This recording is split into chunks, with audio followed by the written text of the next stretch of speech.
I'm going to try to show you some math on how the Federal Reserve note system, the fiat legal tender, non-specie, it's not specie, it's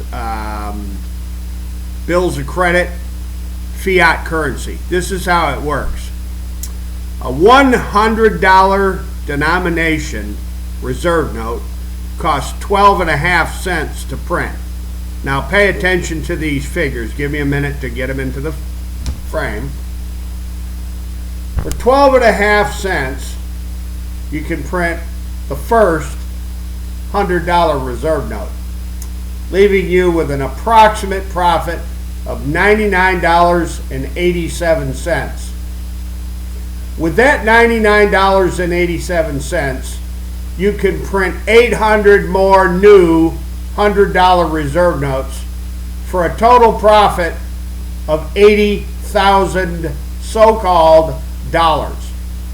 For 12.5 cents, you can extrapolate the bill out and create 80,000 more dollars. The math after that gets just exponentially mind-boggling. For 12.5 cents, essentially you can print all the $100 reserve notes that you'd ever want to have. You never have to stop. This is how they're running the economy, not just in the United States, but around the world. The masters of the grand illusion of the Federal Reserve, using quantitative easing policies. Quantitative money. That's what it is. It's made from paper. It has no intrinsic value, and it's a slavery system. This is how they make everybody sit up and beg for their minimum wage jobs, for their, $16 an hour, it's a joke. For 12.5 cents, they could pay you $100 an hour. Let that sink in for a few minutes. For 12.5 cents, they could pay the American people $100 an hour. And never run out of money, because from the first bill, you can print 80,000 more from the first one. So I've got this oldest sister, and it's a family relationship, and I've been trying to explain to my oldest sister how this system of slavery using the Federal Reserve banking system. You see, people like Jamie Dimon there of JP Morgan Chase and his pals with the Federal Reserve, and all the other New York Bank Mellon, that's from my friends at the California 18. New York Bank Mellon is a New York Federal Reserve Bank member bank. And every bank across this country, it's a dead republic. They call it democracy all the time. You can read the Constitution till your head falls off. You will not find the word democracy in it. But if you look closely at Article 1, you'll find the gold and silver provisions of the U.S. Constitution. Ask yourself when they murdered off the gold and silver provisions of Article 1. And then ask yourself, why did the Congress of the United States author the Coinage Act of 1792, requiring 3 types of coinage: copper, silver, and gold?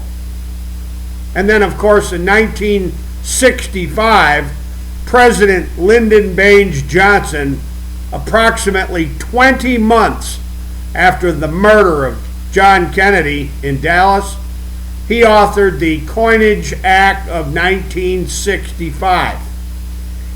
I challenge everybody that watches this video to read the signing statement of LBJ and the Coinage Act of 1965 and ask yourself a question: Why did they change the money laws right after they murdered Kennedy?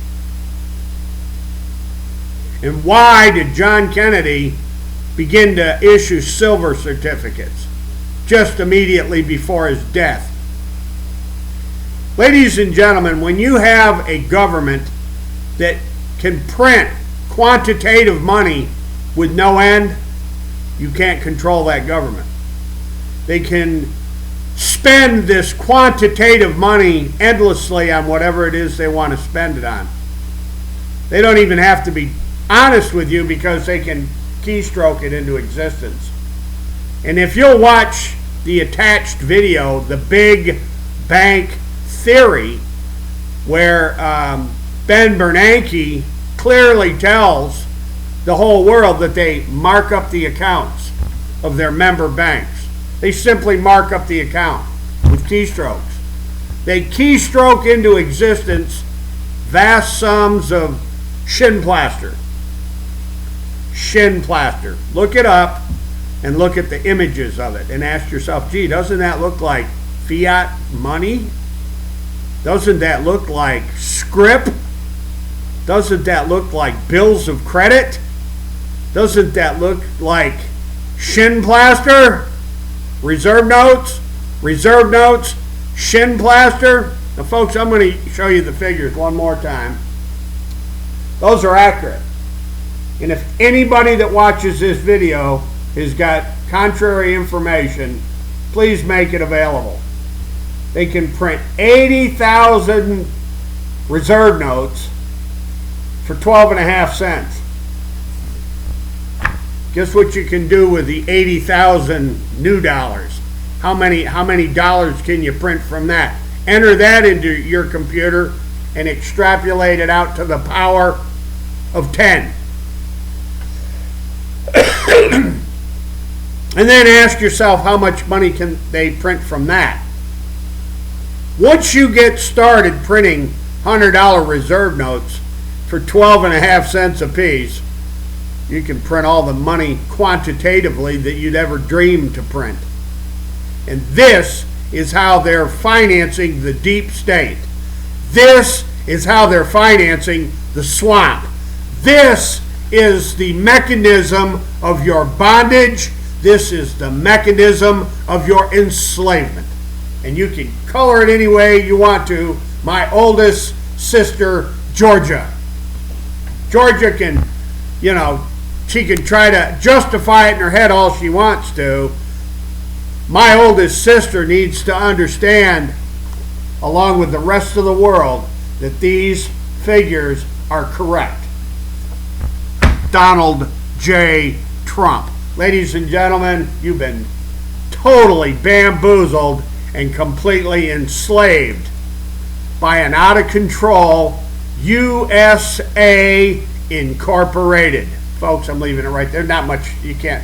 The banking system's so rotten to the core, it's mind-bending. And the reason all the big banks don't ever go to jail, the reason the great big banks don't ever go to jail, the too big to fail, is because they can print and create all the quantitative money they want to print and create for nothing. The whole system is rotten to the core, and when they steal a few $100 billion or a few trillion, doesn't make any difference. As long as they've got paper and ink to print up a whole bunch more, nobody in the government's going to get upset about it. Particularly the U.S. Attorney General's offices, the Department of Justice, and the FBI and the Treasury. The Treasury note. Go see who gives you the figures on how much does it cost to print a $100 bill. Enter that into any search engine you want to. How much does it cost to print a $100 bill? And find out if there's any intrinsic value to any of it, because it's not, I repeat, it's not specie. And for my oldest sister, Georgia, there you have it in a nutshell.